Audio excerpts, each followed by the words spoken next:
Hello everyone and welcome to another Prem review. Yeah, we're doing it the way we did it a couple of weeks ago because just time constraints. It's actually ridiculous.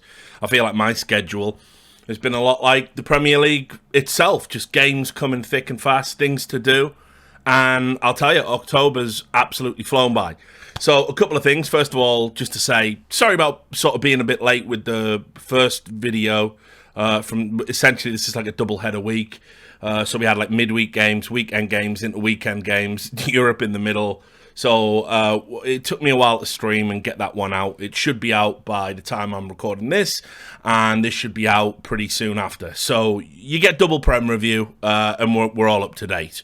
I'm going to be super busy. No Majors Club is starting if you're a CS fan. Not just a football fan. I'm going to be doing that every week, but I'm going to keep up with the Prem reviews and probably do them in this format, pre-recorded, off-stream, and handing them over to my editor, Griff, who hates his life right now. So, yes, that's where we're at. Let's just get into the games. I'm going to be self-indulgent. Start by talking about Newcastle.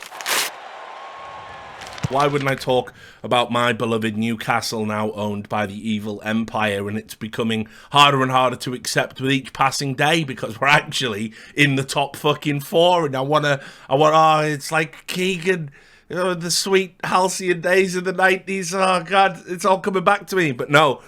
I have to stay resolute and not support the team, whatever that means. I mean, they're not getting a penny out of me, but I do still enjoy watching them because Eddie Howe's on course for Manager of the Year, a third of the way into the season, in my opinion. And I won't harp on about how all those fucking dickheads that were saying Steve Bruce should have been allowed to crack at this team. Absolutely not, because Eddie Howe's not just gone out and bought, fucking dozens of players and built up a squad. No, we're still paper thin, and we made one or two astute signings that are in line with the club policy, of buying young, developing talent, people who are going to be at the club for a while to come. Chris Wood, the worst piece of business I've ever seen, notwithstanding. And it's paying off. And also, Eddie Howe has turned players that have no right to be anywhere near a side like Newcastle, and he's turned them into competent, if not, I don't want to say exceptional, but above average Premier League quality players. And the staff that Eddie's done. I mean, look, all you need to know is, like, first of all, we're keeping Callum Wilson fit. That's huge. And on the discussion that's been happening this week about whether Callum Wilson should go to the World Cup, he scored 2 goals in the game against Villa, which we're going to just get into the minutiae of in a moment. We beat them 4-0 at St. James Park. I don't think you can take Callum Wilson to a World Cup because, unfortunately, he is injury prone. Now, he's fit at the moment. There's no intimation that he's going to get a knock or anything like fucked up like that. But at the end of the day, you need reliable outcomes when you take an international squad. And Callum Wilson, I wouldn't pick him if I was Gareth Southgate, honestly. And to be fair, as a Newcastle fan, I don't fucking want him to play any extra games he doesn't have to. Because historically, this cunt's been like Mr. Glass. And so I want him nurtured and protected and playing every game he can for Newcastle. And he's been brilliant. I was always kind of on the fence about him because he's a good player when he plays. He leads the line well. We weren't even playing a system that played to Callum Wilson's strengths under Bruce, and he was still getting goals for us. But he'd get a flurry of goals, and then he'd get injured, and you're back to square one. And I was like, look, we just need a reliable motherfucker you can throw into this team. Fair enough, right? Like, Callum Wilson I thought he was man of the match here, but it's not just about getting the best out of Wilson. Almiron is, I think he got Player of the Month. He fucking should have if he didn't. But Almiron is just ridiculous at the moment and rocked up again with a fucking worldie against Villa. Outside the box, about 22 yards, something like that. Curled in, keeping no chance. And Almiron's playing with confidence, a smile on his face. But this is a guy that when you look at what Steve Bruce was doing with him, and I've talked about this a lot on the Discord with the boys, the reality is that he was getting played in fucking stupid positions, getting played all over the park, getting played like, he's a wing back, he's a left back, he's a right back, he's a this, he's a that, he's in the centre mid, substituted on or off, it was horrible for him under Bruce, and he's got to run in a team, now where he's the creative outlet because St. Maximan's been injured, and St. Maximan was playing through injuries and carrying a knock for a while, from what I know. So Almiron now is our creative outlet, and man, it's fucking great because the twin centre pairing of, the made in Brazil, the boys from Brazil, Bruno and Joelinton in the centre of the park. Like, Bruno's probably the, no joke, the form midfielder, the form centre mid, just in terms of his stats and production. It's actually insane. Almiron's, on the flanks getting the goals and everything, but all roads lead to Bruno. Like, it all ticks through him. And Joelinton got a scrappy goal against Villa. So typical of Joelinton, but he just hustles now. And, like, you know what? When you've got Bruno in there, who also hustles, but is creative, and Joelinton, who was just a big trundling menace, he's just like a fucking dog at the beach. Like, he just wants to chase the ball. Like, so fucking happy. You do that all day, Joelinton. I never thought I could become a Joelinton believer. This was Joelinton. I said last time it was Joelinton's best game. This was probably Joelinton's best game in a black and white shirt. So he's had back-to-back improvements of personal bests. I'm sold on him now. I'd said somewhat cruelly he should be in prison for crimes against football, and everybody in Newcastle should be allowed to come and just see him in the stockades, pelt him with rotten fruit or whatever. I'm quite emotional on that one. But at the end of the day, now he's won me over, and I fucking couldn't believe we paid 40 million for this bum from Hoffenheim. So yeah, like, actually over the moon with where Newcastle is right now. Now, the other big question, we're in the top 4. Can we stay there? Definitely not. I mean, look, when you've been around the Prem for a long period of time, you really do understand the old adage that it is a marathon and not a sprint. I've talked a lot about how the World Cup will probably throw some, like, horrific injuries in for some teams, and their entire season's going to become derailed by it. But it's just also the knocks, the bumps, the players that, like, are in and out of the team, the consistency. I'm not big on squad rotations unless you're having to do it because of the wear and tear you pick up on European games or whatever. Not a concern at Newcastle, so, that'll minimise some of our injury risk, but our squad is paper thin. We are paper thin. I mean, like, we are 1 or 2 players being injured away from having to play attritional football. Now, the good news is Eddie's got us playing incredible fucking defensive football. We're really hard to break down as a team. 2 midfielders that put in tackles, 2 centre midfielders, I should say, that put in tackles. And look, credit to Willock as well. I know he's not been the same player that was scoring a goal a game to keep us up under Brucey, but Willock put in a shift there as well, and I like Willock. There's a little bit of, was he playing for a contract, because he was just chasing everything and getting goals all the time, but in this system he's playing well, and he was very, very good. We got St. Maximin back as well against Villa, so everything's looking really, really rosy. But we can't maintain a top 4 finish. We can't maintain a top 4 because we just don't have the squad depth. We really don't, and you need that. So, look, Newcastle United, I think we finished top 6 now. I'm fully confident in that. I think in my original predictions, I put a 7th, so I'm happy. Like, for me, getting back into European football for Newcastle United is a huge coup. It's ridiculous. So, look, we beat Villa 4-0. So, spoiler. Let's just talk a little bit about what, Villa. They had that huge lift. They get Emery in. He's been announced. It was Unai Emery that's going to take over. That was the manager I felt was the best fit. And I still think Aston Villa's a poison chalice job, but Emery, having already had a taste of that in the Prem with his, time at Arsenal, which I thought was a little bit... I thought he got done a little bit dirty, although, Arsenal fans I think they generally tend to disagree with me on that one. I feel, it's a big job, a lot to do. As I said, the problem with Villa is they've got these players that just aren't all that good. The players that are meant to be good don't really deliver regularly to the level. Like, listen, Ings, 2 goals when you thrash in Brentford 4-0, and Ings will get you, 10, 15 goals a season, but is he that good? Like, is he a reliable Premier League striker? Is he going to get you regular goals? Probably not, right? I don't think he's going to be remembered by the Villa faithful 20 years from now. I don't think he's going to be I loved seeing Ings play. Like, no, I don't think you're going to be saying that. And Coutinho had a fucking nightmare against Newcastle here, and he's a big player, and there was a lot of, did he only sign because of Gerrard, blah, blah. He might want to leave now that Stevie G's not there.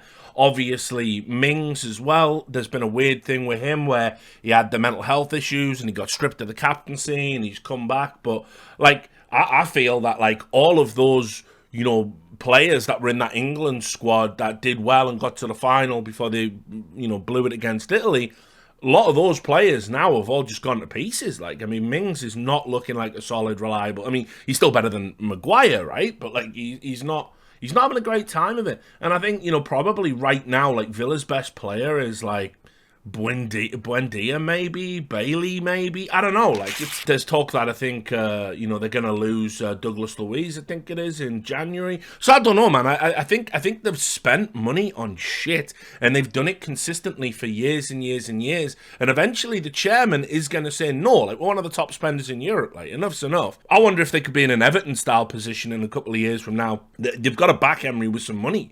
You know, Emery's got to really buy. Villa looked absolutely atrocious here. I mean, we're a good team and we're a form team, but they got battered. They had nothing. Game could have been over at half time. And also, I do just want to mention before I go on to the next game, there was a handball in this game that gave us the first goal. Callum Wilson got a penalty. It was a cross, and the defender slid in, and his arm's gone up, and it's hit him on the about here on the arm, right? And the commentators have gone, that's a Stonewall penalty. We had the same thing against Tottenham last fucking week. What am I telling? Can you just decide? You got to sort this handball shit out. It's ridiculous. Because, yeah, we got a pen that week, but we didn't get one against Tottenham. And that could have been crucial if we dropped points. Could have been crucial, you know. Like, and it's just crucial within the context of a season. This shit's got to stop. They need to fucking decide what this handball shit is. Because the way the rule is now is, if it's in a natural position and you're not making yourself bigger and you don't stop a goal scoring up, if the ball's in the box, it's a goal scoring opportunity, motherfucker. I don't know how to explain it to you people. So, fuck this. This is ridiculous. Just the inconsistency. Yes, I know. I'm such a weirdo. I'm angry about the penalties that we got. Integrity above all. Anyway, Bournemouth Tottenham. This was a bit of a sickener for Bournemouth. I was talking about how I feel sorry for them, and Bournemouth have made a little bit of a fan of me with the way they've been playing, and you know, their grind and grit and determination, and O'Neill's, you know, been a class act since he's come in, and I think, you know, they're going to slide down the table, and they are in a dogfight, right? But they were 2-0 up against Tottenham here. Like, really good, you know, two goals from Moore. You're just like, okay. Tottenham have had an absolute ghastly week. I mean, it's as bad a week as you can expect to have. You know, they feel they've been robbed in Europe. They've lost games where they've dominated possession, haven't created anything. Already Conte is kind of coming under a little bit of flack, a little bit of criticism. Still no Kulishevsky. And, you know, at the end of the day, like this, they looked on course to have the worst week since Conte took over. You know, it would have been 3 Prem defeats on the spin, draw in Europe against opposition they were expected to beat, with a 95th minute winning goal ruled out, Conte red carded. It would have been as bad a week as you could have had as a club. So, you know, that they were able to show determination and grit, and all of those midfielders and defenders that I highlighted and said there's nothing creative going on, they were the ones that essentially got it done here against Bournemouth, mind you. Sessegnon got a goal. He's still not good enough for Tottenham. He's still not a, you know, top half of the table Premier League caliber player for me. Davis chipped in, and then Benton Kerr, who I said has probably been the most consistent midfielder Tottenham have had when Kulishevsky's been injured. Benton Kerr got the winner in the 92nd minute, and Bournemouth again, set pieces, you know, training ground stuff. But overall, and there was this fucking mad moment where Conte actually, when they got the winner, and it was like, say, 92nd minute, something like that, he went down the tunnel, and people were like, oh, he's walked off, what's happened there? And he said after the game in the interview, because a lot of people have seen that clip out of context and gone like, you know, morons, right? They go, well, if you're banning Ronaldo, why aren't you banning Conte? And why isn't he getting fined? Why don't you fire him? Like, you shut up, dickhead, you don't know what you're talking about.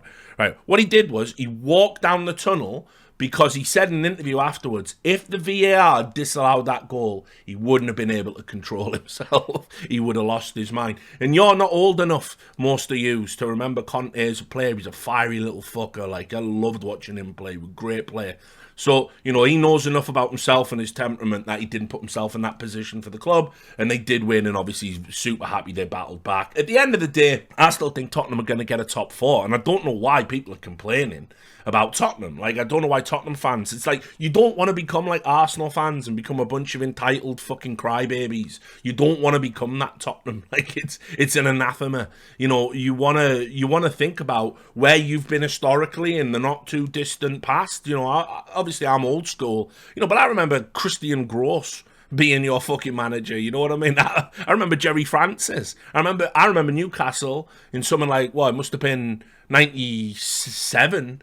I remember turning you over 7-1, like, you know. So like, at the end of the day, football, like, it's when you're in these little patches where you're getting into Europe, you're playing in the Champions League, fucking treasure them. Because I'll tell you, some guy like fucking Goza the Destructor is going to come into your fucking club at some point in your lifetime and fuck it up. We had it. It was fucking Kenny Dalglish for us. And then, of course, Mike Fatboy Ashley. So, you know, look, enjoy this. I think you're playing decent football. I know this is, again, a big sort of talking point among Tottenham fans. We're not creative enough. You are going to sign midfielders. You will sign them either in January or you will sign them at the end of the season. And I back Conte to get the right guys. It's just you've got a lot of shit. You've got a lot of crap in there. You know, people who just aren't naturally creative in the centre of the park.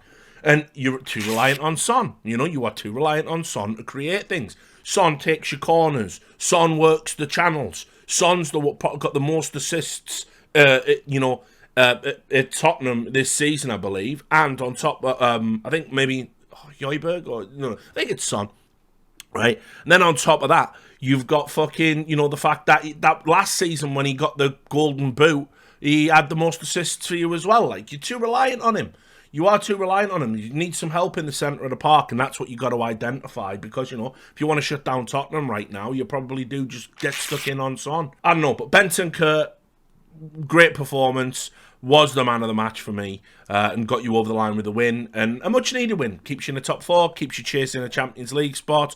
Tottenham obviously a third overall, just below Arsenal. No, because we'll talk about the Arsenal game, obviously. So yeah, Arsenal back to the top of the table, so below Man City. But at the end of the day, you know, this is what you needed. This was the shot in the arm Tottenham needed. Bournemouth, it's going to be a long season, boys. I don't know what else to say, you know. Just in generalities, if you get a 2-0 lead at home, you better fucking finish your dinner. It's the Prem, it's brutal. Yeah, go on then. We'll get this out the fucking way. I'm completely wrong about Liverpool, lads. I really, really overrated Liverpool, lads. Really, really sorry, lads. I'm sorry. I'm so sorry. I'm sorry to all the Liverpool fans. I apologise. Liverpool fans in shambles. I'm in shambles. Everyone's a shambles. Liverpool, man, like, they're out the race. Forget being out the title race. They're out of the Champions League hunt, in my opinion. Like, something crazy is going to have to happen this season for Liverpool to get top four. And the reason is, like, I don't know, man. You put in a performance against City, your boys get up for that. It's the Prem. Like, I ain't got to tell Liverpool about what the fucking Prem is. Every team you play is a bunch of hungry motherfuckers, and they can smell blood in the water, and they know that's your blood. Like, for real, they know how to beat Liverpool now. It's been broadcast too many times this season, and so a team like Leeds, who they were playing this weekend, they just go like, look, we've got, when we were drawing up our points and our strategies, where we were going to get wins, when we were looking at the fixture list, we were never meant to beat Liverpool. But they're fucked now. They're in that mid-table mashup. So go on then, let's fucking really have a go. And it's hard. It's hard to entertain teams like that don't believe Anfield is a fortress anymore. And Anfield ain't a fortress. It's just that simple. Like Liverpool here, right? They went behind. With Rodrigo, who's, you know, fantastic at Leeds, they went behind 4 minutes. 4 minutes into a fucking game. 4 minutes into a home game. It's mad that can happen for a team that's meant to be like, okay, we're at rock bottom, we just lost to Forest, you know, but a week before we just beat City, we're back in the race, we're back in the game.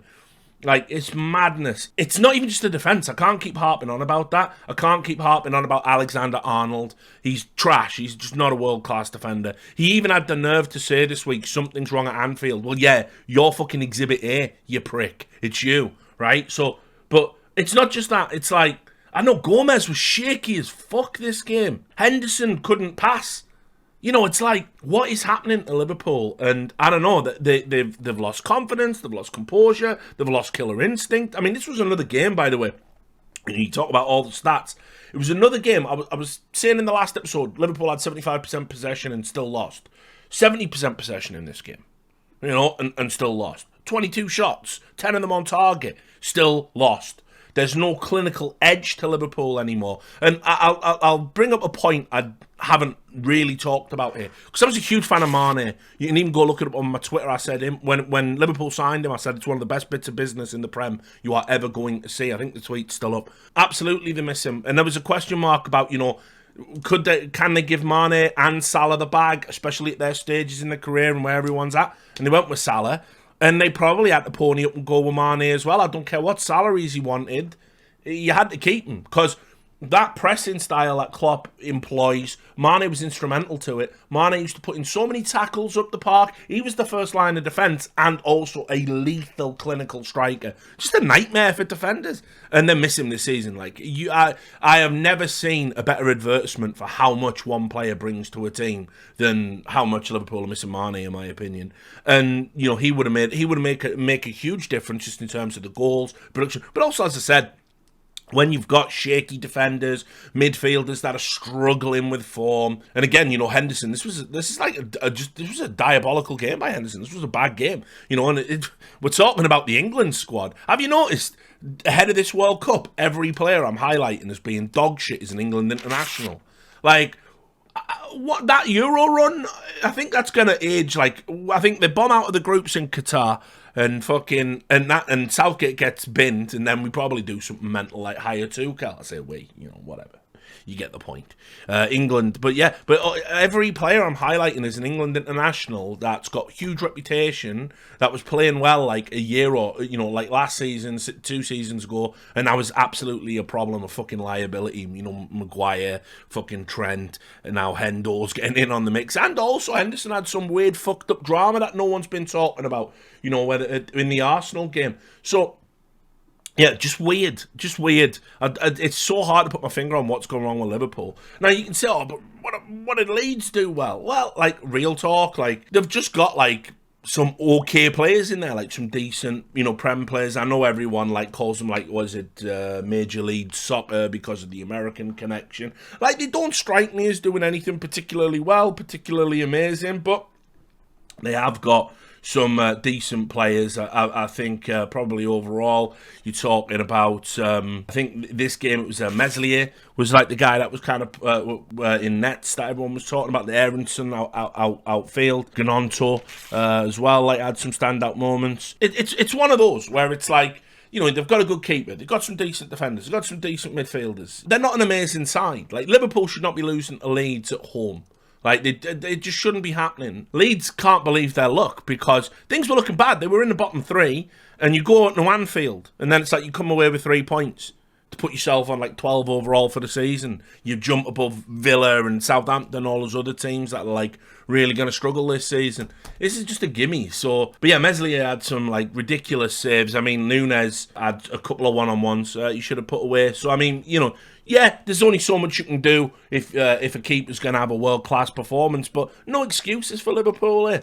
Stealing a goal at the end, 90th minute as well, that's a lack of focus. It's happened to Liverpool a few times. It is what it is. But yeah, Liverpool are out. They're out. I don't even think I think they'll do well to get 5th.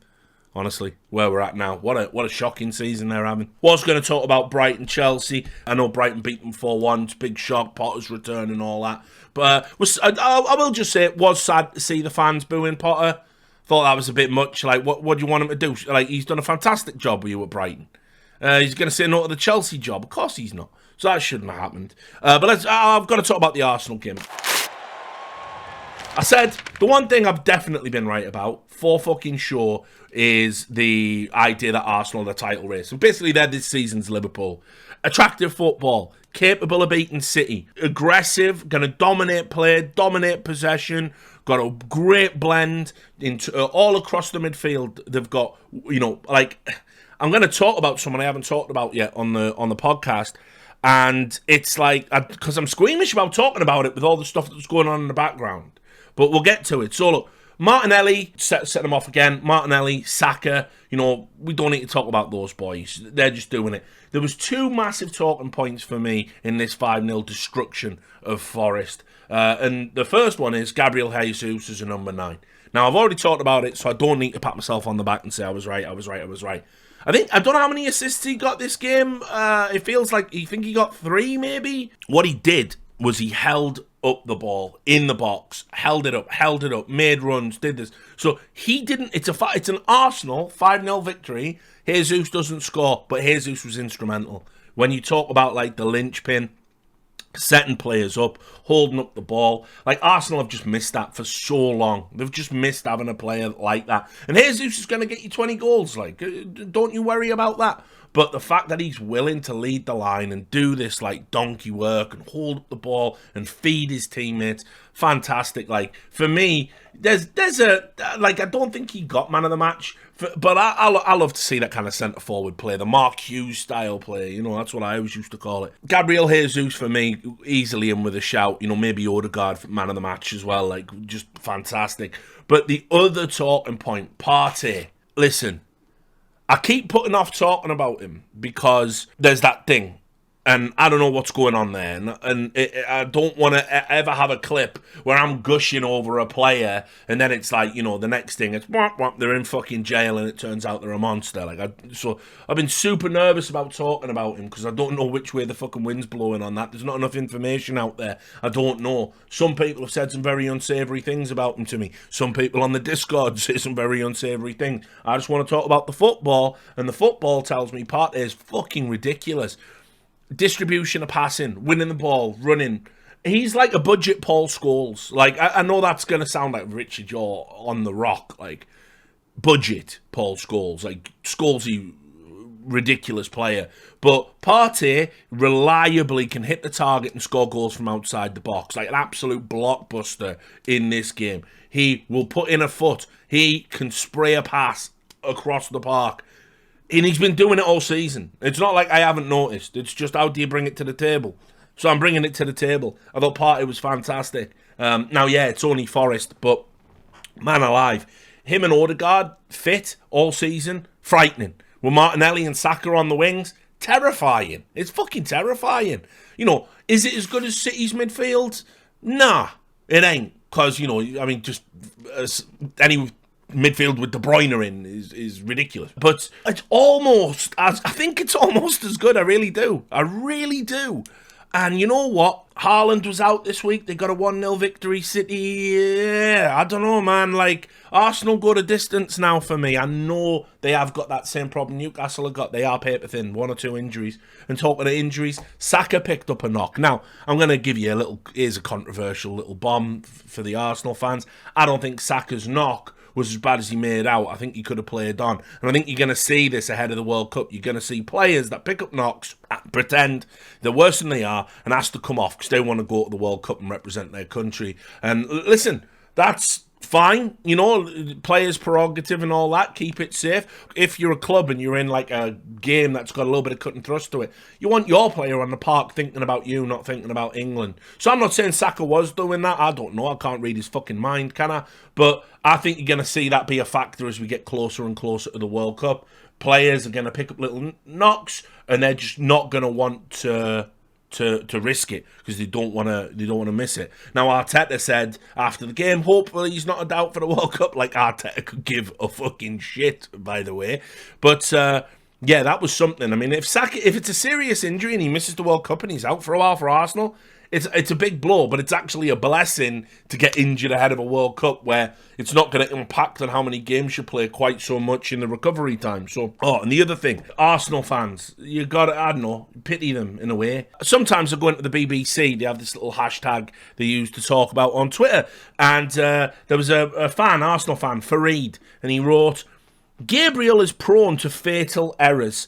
Today, we got lucky. It was a 5-0 performance, a shutout, 5 goals, dominant as you want from Arsenal. Mikel Arteta's persistence to start him forces 2 excellent Arsenal defenders, White and Tomiyasu, to play out of position, while a third, Tierney, to be wasted on the bench. Fareed, you're on the pipe, son. You are talking shit.